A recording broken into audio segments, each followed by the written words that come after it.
What's up, everyone? Welcome to another card advantage video. Today I'm going to be talking about Sandscour Greatbow. It's basically the only deck that I know how to play anymore. But trust me, I've been playing it online, practicing it a lot. I haven't been able to make it out to many events. I basically threw away my Nats by playing Kano. Should have played Sandscour.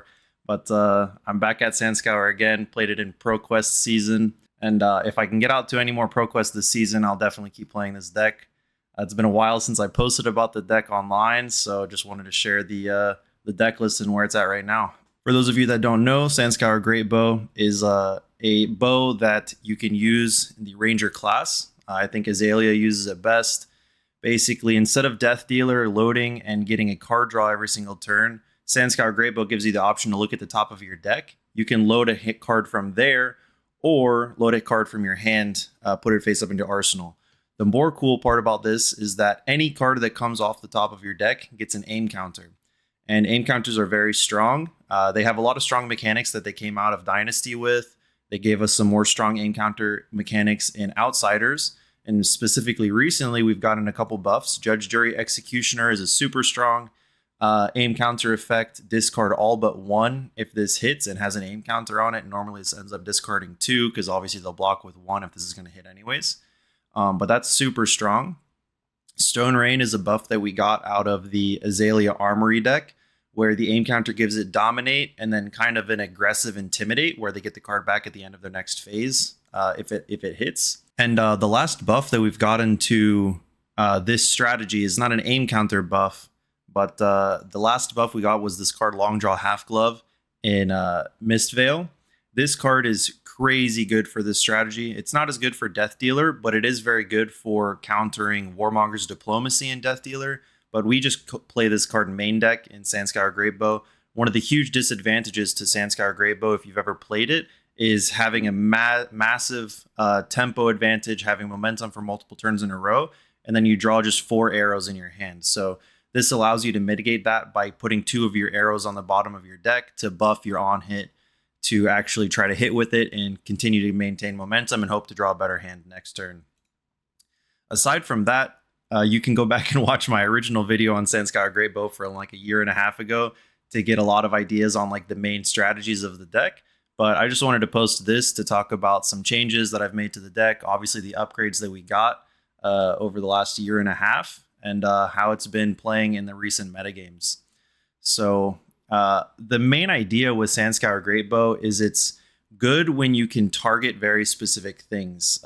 Like a lot of reactive decks, you need to be playing the right types of disruption. You need to be able to know how to play against certain matchups. And the more predictable the metagame is, the better Sandscour will be. So in the heavy hitters metagame, it was a little bit more difficult to play this deck because there were a lot of viable mid-range decks, and this deck generally has a bit of a hard time versus mid-range, where they have a lot of equipment and defense reactions. But if you were able to play in the Mistveil meta and you could target the Zens and just play a bunch of Zens in a row, I think we had a little bit of an over 50% win rate into that deck. If I were playing it back then, because of immobilizing shot, all of the redundancy on disruption. So if you could get them low enough, by the time they're forced to pop off, you should be able to survive it and then outvalue them for the rest of the game, hopefully. So right now, I think that the metagame is already converging. Aurora looks to be the strongest aggro deck. Death Dealer Azalea is still around as a pretty strong aggro deck as well. I think we have positive win rates into both of those decks. And then on the other hand, Enigma is very strong, and we happen to have some pretty good tools to deal with Enigma in Murkmire Grapnel. And you'll actually see I even have a yellow Murkmire in the sideboard just for extra respect. But I'm not sure if the Enigma win rate is over 50%. It could be 50-50 or maybe slightly worse. I just don't get to test against like great Enigma players very often. But I do win a pretty good amount of times on Talishar versus randoms for what that's worth, which is not that much.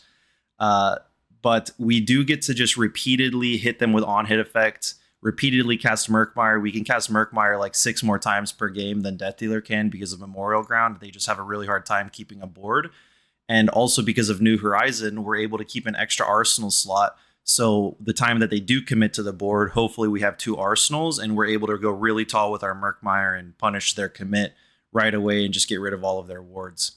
So I think Death Dealer has different ways of attacking the Enigma matchup, where they're just going very wide, dealing a lot of damage and pushing a lot of value through before Enigma can get set up. Whereas we're more trying to control the board, play on hits in between times when they play wards. But basically, we have a lot of ways to attack Enigma. Similar to Prism, they can get a couple Heralds to hit, but if we can clear them out with Murkmire, we're able to maintain pretty good value. And then we have great on hits versus Prism, like Judge, Jury, Executioner can discard 2 cards.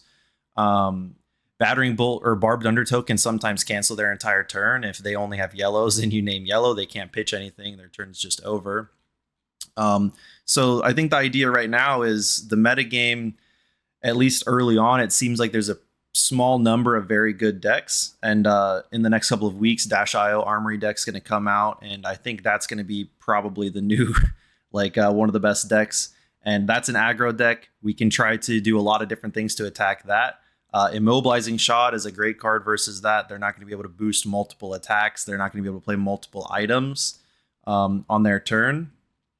And obviously Judge, Jury bringing them down, Riddle bringing them down. We have a lot of ways to attack that matchup. It's going to be interesting to see how that turns out after they get their new buffed cards. So going into the deck list specifically, and some of the choices I've made, I think the Rune Blades are very strong right now. So I'm running 2 drill shots. I don't think I would go up to 3 if I had the chance. I like shooting the disruptive arrows. This is more just for value. It's nice to have a 0-cost arrow as a search target for Codex in your graveyard if you ever don't have a Tunic counter up or don't want to pitch. Heatseeker is always a 3 of no matter what in every Sandscour Greatbow deck. This card's just too good. You really need to keep your arsenals going at the end of your turn as much as possible. And I've experimented sometimes with playing Infecting Shot Red over Heatseeker, and it just doesn't turn out to work the same. Like, you're not looking to deal massive efficient damage with this deck. You're looking to just chain momentum, chain disruption as much as possible. And digging through your deck faster by getting Heatseeker draws at the end of your turn is just the way to do that. So anytime I don't have a disruptive effect, I'm very happy to be sending Heatseeker. All of the buffs are pretty stock standard, to be honest. Lace with Blood Rod, Inertia, Premeditate, Read the Glide Path. Release the Tension is an interesting choice to be main board. I just don't have the slots to main board another buff. If I did, it'd probably be Lace with Frailty or second and third copy of Take Aim. This card is very good. But right now, just for the sake of slots, I'm mainboarding 3 Release Attention. It's fine. Like, it's still a buff that's going to make your disruptive attacks hit versus aggro decks. And especially in the new aggro decks, like Aurora running Sigil of Suffering, if they ever arsenal the Sigil of Suffering and you happen to line up Release Attention, it's pretty nasty. Remorseless main deck, same reason. This isn't like the most amazing arrow to be sending, but it is good value. It's normally going to get at least an extra 1 or 2 pings of damage if it connects. The defense reaction is what we really care about, the defense reaction clause, because mainboarding this means we have some inherent anti-fatigue, where if we end up playing into a hero that's playing more more defense reactions than they normally do, we at least have a backup plan where we can start searching this instead of some other arrows in order to try to get those defense reactions out of arsenal with like an inertia effect or something. 2 Stone Rains I think is the right number. I would potentially go down to 1, but this card is such a good end game kill card. If you have a Tunic counter up and you find a Memorial Ground or a Knock, you can use the Tunic to load this off the top and give it Dominate, and you don't have to have a card in arsenal already to use Azalea's ability. So one of my wins over the weekend was with a Tunic for Stone Rain to push all of the push the final lethal amount of damage, and that's a super important effect.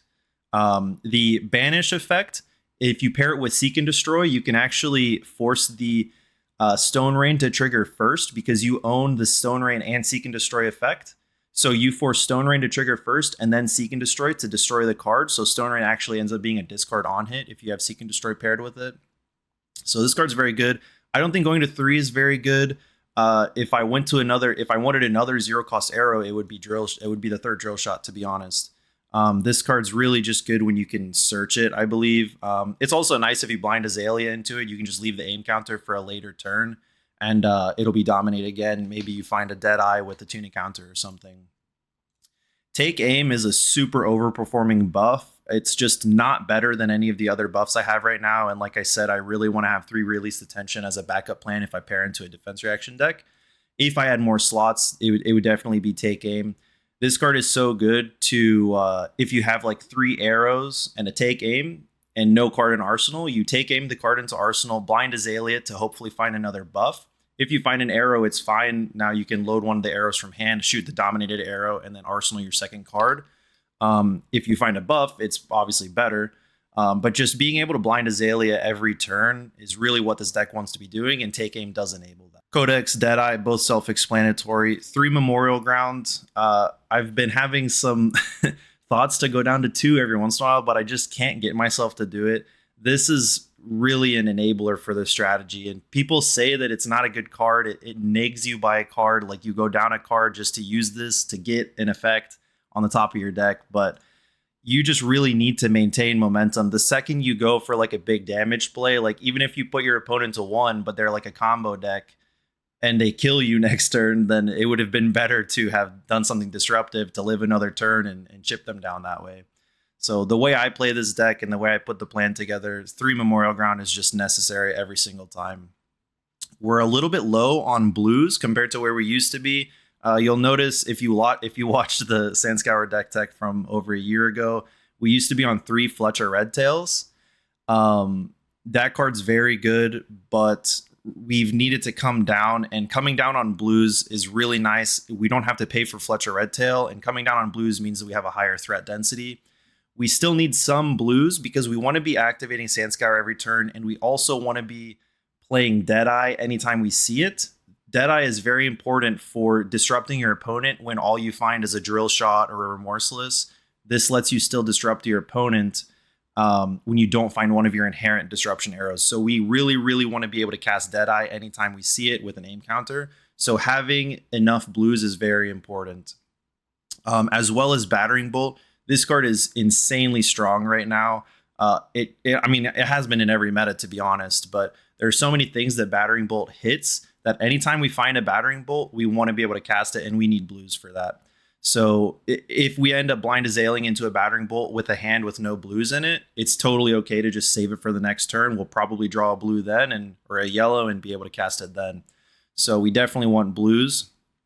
Eye of Ophidia is way too good to not include. Because we're running New Horizon, we can include this basically risk-free. If we ever blind Azalea into it, we'll just Azalea it away the next turn. It is very expensive, unfortunately, but I'm not going to lie to you. This adds so much percentage to the deck. If you cast it, if you use an Eye of Ophidia early in the game to get a Sandscour off the top, and then you knock the Death Whistle to shuffle, sometimes you can find another eye. You can end up pitching this 2 or 3 times in the same game, and you're basically guaranteed to get an arrow off the top every single time. And the best high roll with Eye of Ophidia is if you see 2 arrows, because then you can load the worst one and Azalea it into the better one. And you're just going massively high on value with this card anytime you see it. If you don't have Eye of Ophidia, it's just got to be another blue arrow. It's probably a blue Sedation shot. I think these are the best 2 blue arrows right now, Sedation and Infecting Shot, along with blue Spire Sniping. I would never cut blue Spire Sniping. I would never cut blue Infecting Shot. And then blue Sedation Shot, sometimes it could be like blue Bolton Shot. If you're concerned about the Illusionists, that can help. It can randomly be good to search off of Codex of Frailty just to go a little bit wide. I think Inertia is a pretty strong effect right now, though. And also the aim counter giving you +1 means that this is still coming in for 4 for 1 cost, which is not really that bad. You have an aim counter almost every single time on this guy. So that's the main deck. I think that's basically everything. Murkmire is a main deck. Murkmire is not always main deck across the different iterations of Sandscour, but right now with the way that my sideboard is set up, this is just a good 0-cost arrow with an aim counter. It's a 0 for 5. The prevention doesn't come up versus most decks, but the +1 actually does come up. Sometimes it's better to search Murkmire than like Drill Shot if they're out of equipment. Murkmire will end up dealing 1 extra damage, and maybe that 1 is the extra number that you needed for lethal. So that's fine. Barbed Undertow is a very good card. I would probably be running 3 if I could find a slot, because the decks that it hits, it really hits.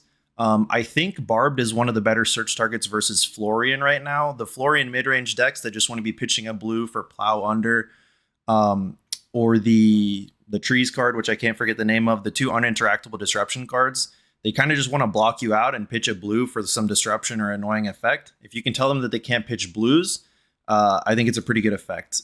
Otherwise, Judge Jury is a pretty good search target versus them, but that's not an easy matchup, and I think Barbed Undertow is the key to winning that. Battering Bolt, like I said, it's a popper, which is good, but it also hits so many different decks right now, it's not even funny. 2 Fate for Scenes used to be 3, but I came down for some sideboard tech. This is for New and Azuri. It's very good in those matchups, and then it ends up being like randomly very good against a couple other matchups I've been finding out lately. This is good versus Aurora. They push a lot of on hits and 4 damage breakpoints, so if you end up being able to stop one of those with that, this is very high value. And the Opt 1 is crazy. I would always run Fate Foreseen over Sink Below in this deck, because you're almost always running with an arsenal that you can bottom the top card if it's not good, or leave it there. Maybe it allows you to not have to take a risk off of not knowing what the top card is. It's just super good. This ends up being very good against Dawnblade Dorinthia, of course. And I've even been running this against Fi. Some Fi deck lists have been popping up. They have some on hits. It's nice to block Snatch with this. This just ends up being a very good value card versus certain aggro decks. Immobilizing Shot only at 2. This is similar to Barbed Undertow. If I had free slots, I would run it at 3, just because in the matchups where it's good, it's very good. But also it being an aim counter only effect means that it sucks when it doesn't have an aim counter. So right now it's kind of on the back burner. Obviously, we would never cut some of the better disruption effects, but these optional aim counter ones are still very good and still enable our strategy to keep the disruption online. Codex of Bloodrot is in for the Illusionists. It makes it very annoying for them. If you're a Death Dealer Azalea player, I think they're all on Codex of Bloodrot as well right now for those matchups. This is very good. There's really nice plays you can make with this, where certain decks will play without an arsenal versus you all the time because they want to get back their like Leave No Witnesses or CNCs or their good cards when you Codex of Frailty them. So you can actually Codex of Bloodrot to force them to put a card in arsenal, so that you can actually Codex of Frailty after that, not give them a good card, but still give yourself a good card. And the Ponder isn't really wasted because you're still dealing 2 damage to them with Bloodrot. So it's kind of like a 1 card 2 damage, but the effect of enabling them not get back something good on Frailty does matter. And also, if they're in an Illusionist deck, the Bloodrot's really annoying for them. So 2 Codex of Bloodrot definitely won me my game versus Enigma and Prism on my Pro Quest yesterday. Yellow Murkmire Grapnel is just extra respect for the Illusionists, both of them. I think that is a matchup that you should really be sure that you have a good matchup into. And just 1 extra Yellow Murkmire was there. I knew we were going to have a lot of Illusionists in my local meta, so that's in there. That's definitely a flex spot if you don't have Illusionists around. You can change this to something else. It can be, to be honest, if I cut a Yellow Murkmire Grapnel, the first thing I would put in is a second Take Aim. This card's so good, and I really want to add more back into the deck. And then lastly is Remembrance. Obviously, Count Your Blessings is a divisive card. I'm a little bit of a hater of that card. I think it's too good, but I'm also maybe too bad. But if I know someone's on a Count Your Blessings deck, I'll be able to play Remembrance, and it's very, very good to just get back your 3 release attentions. This is the only card that I want to get back with Remembrance. If I can wait to get 3 of them. If I can't, it's just all of the release attentions and then whatever other buffs normally lace with Bloodrot to push the most damage. So Remembrance is just for buffs. We don't run the Shadow Quiver. I don't think getting back arrows really matters. Getting back buffs is what matters. You have enough arrow recursion with Memorial Grounds naturally. Codex of Frailty ends up being an arrow recursion target normally versus the fatigue-oriented decks, because you'll just Codex something in, blind Azalea it, and then shoot like some other arrow or something. So Codex allows you to recur arrows as well. So it's kind of like a semi-remembrance. This is just for buffs. You really need to get over the top of their defense reactions. So this ends up being really important versus the blocking fatigue decks. It's also randomly good versus New. I think I would run this versus New. They end up taking a lot of your deck, and the games I win versus New are normally down to like a pretty low deck size. and you run through buffs so fast that the remembrance shuffling buffs back in can sometimes be really important. Like if you end the game with like 1 or 2 buffs in your deck and you cast a remembrance, then the remembrance won you that game because you probably weren't going to draw some buffs in the later turns and they were going to take back momentum because you just draw 4 arrows and you can't really do anything. So remembrance is really good right now. Dreadbore and Crow's Nest, definitely for the Count Your Blessings decks. This is just like what we did with Fatigue Oldhim. This is very annoying for them to play against. If you can ever Dreadbore with a Released Attention on a Battering Bolt, it's pure bliss. You just look at them, they look at their hand, they have a defense reaction or an instant. Well, they'll probably just cast the instant, but if they have defense reactions in hand, they're forced to not block with them, and they discard them with Battering Bolt. If it hits, it's just disgusting. Dealing extra damage to them if they end up discarding as well. So this is a very key strategy when Fatigue decks are live. This is probably better versus the Count Your Blessings Enigma than Sandscour, but I think versus normal Enigmas, Sandscour is better than Dreadbore. I still have to test that, though. I have not played versus that deck. It's just pure theory. Bullseye Bracers is just for Arcane Barrier 2. Null Rune Boots is what you play when you need AB1 because Long Draw Half Glove is so good that you cannot replace it with Arcane Barrier unless you actually have to. Especially because the Rune Blades can play stupid Warmonger's Diplomacy now. Nice job. That card's supposed to target the Rune Blades and they're just playing it versus the Rangers now.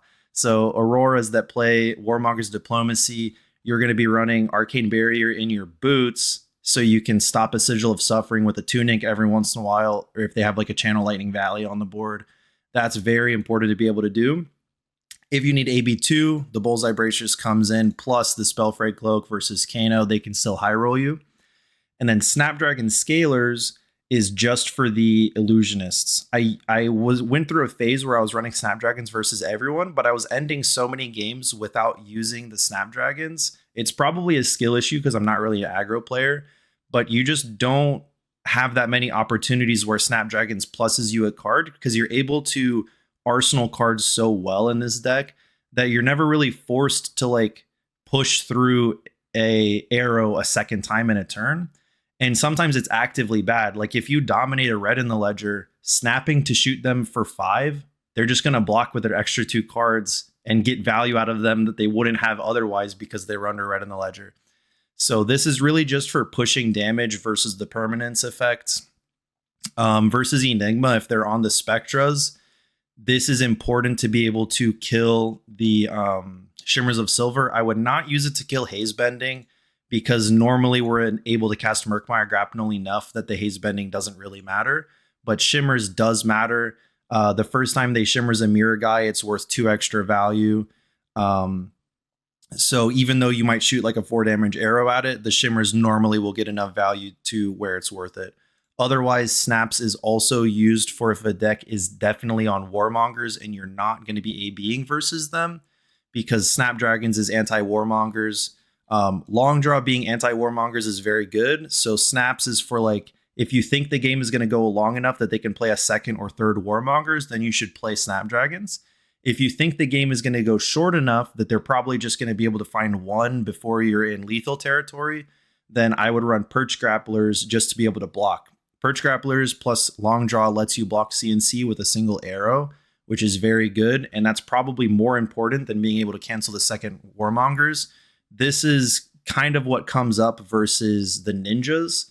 I think the Ninja games are going to end one way or another in a very low amount of turns. And if they only find one Warmongers, you blanket with Long Draw. If they find a second one, it's unfortunate. But the games where it goes longer, like the Illusionist that will run Warmongers, you definitely want Snapdragons as well for blanket protection versus that. So that's pretty much all of the cards in the deck right now. I have a little bit of a Maybeboard. Infecting Shot is very good for when heroes are a little bit less disruptible and you just want to have good value every turn. This is good for if you have a lot of brutes in your meta. So if you have a lot of KOs and Levia, I would maybe consider cutting some disruptive cards and putting Infecting Shot in if you really need to confirm that you're winning those matchups, but it doesn't come in just normally versus an open meta for me.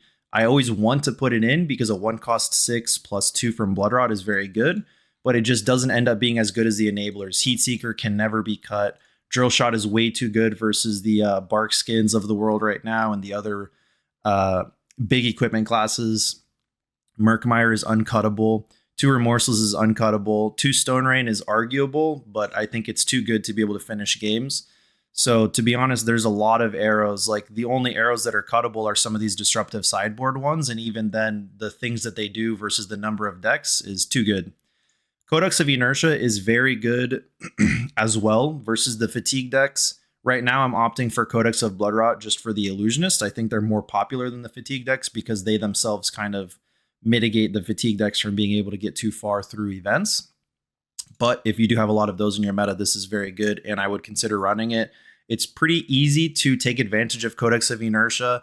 If you're playing with this in your deck, you should be leaving an arsenal slot open if you haven't seen a Codex of Inertia in a while, because the best way to use this is load an arrow from hand, play out your buffs, Codex, and then whatever you get, just blind Azalea it down, shoot the arrow that you loaded, and then end your turn with a Ponder. So you end up plussing a card that didn't really matter what it was off the top because you just blind Azalea it anyways, and then it gives your opponent an inertia and could potentially stuff their arsenal with something bad.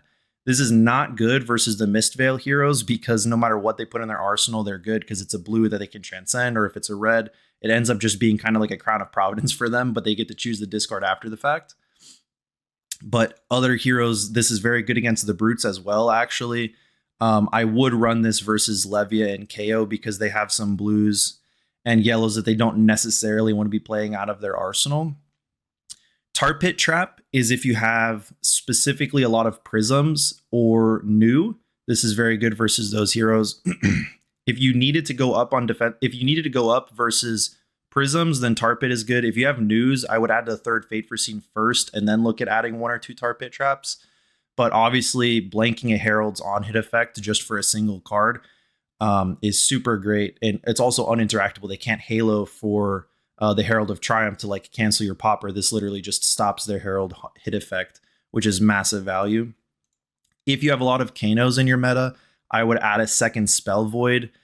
This is something that I haven't tried, but it's what I would try if I had a concern about Kano a lot.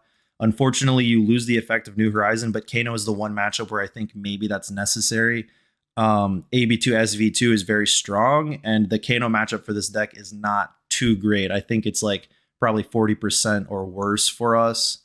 It might end up actually being worse to add the Spell Void Helmet. So if you need to do that, then definitely test it out. I don't know if it will actually work, but it's what I would try if I needed to look for ways to beat Kano. Let me know in the comments if you have any other cards that you would look at adding, and we can talk about and discuss what slot they could take or what heroes you're trying to look at in your locals. But definitely give this a try. This list that I'm going to post does not have a sideboard guide. I haven't even made one for myself. The way I sideboard with this deck is I just pick the best arrows for the matchup. Like, it's pretty straightforward, to be honest, to sideboard this deck. If an arrow is good versus a matchup, it comes in. If you end up having too much arrows, then the Murkmires are the first cuts. Remorseless can also be a cut versus certain decks if you're bringing in all of the disruptive arrows, or if you're bringing Fate Foreseens. Normally, the decks where you bring Fate Foreseens in, you actually need to go over 60 cards, so that's pretty good. And then, yeah, I normally end up trying to have like 5 arrows in the sideboard because this deck right now has, 31. You never want to be below 25 arrows in this deck. You can go below 25 arrows in decks that have yellow read the glide path as well because you have enough dig to mitigate the non-arrow turns. But we need to make sure that we see an arrow every single turn with this deck, or we lose pretty bad if we lose momentum like that. So don't go below 25 arrows. 25 to 26 is the sweet spot. If you're going over 60, then 26 or 27 is good. Codex of Bloodrot, like I said, is for the Illusionist. Same with Yellow Merc. Remembrance for if you know they're a fatigue deck. Same with Dreadbore and Crow's Nest. Like, I think most of the sideboard is pretty straightforward for this. I just kind of vibed on Sunday and played the good arrows versus the decks that they were good versus. So yeah. So feel free to try this deck on Talishar. Let me know how it goes. The last deck I posted had like a 30% win rate. So maybe you guys can beat that this time. But if you play this, hopefully you have some good luck. and hopefully we can beat the -IO deck that comes out soon. Otherwise, maybe this will go back to not being good again, or maybe it's not good right now and I just got lucky. But thanks everyone for watching, and we'll see you next time. And when Sandscour is good in another year and a half.